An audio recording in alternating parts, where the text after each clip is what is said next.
What's the meaning of Atlantic time?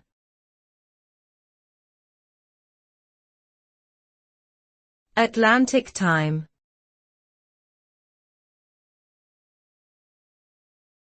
Atlantic time.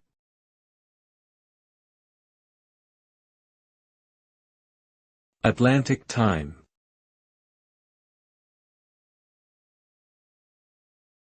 Atlantic time.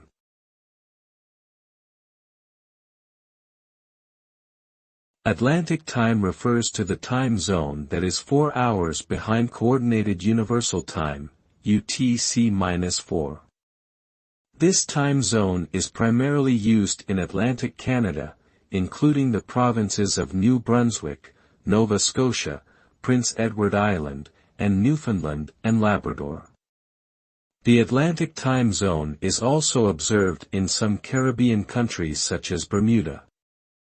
During daylight saving time, which starts on the second Sunday in March and ends on the first Sunday in November, Atlantic time is advanced to UTC-3.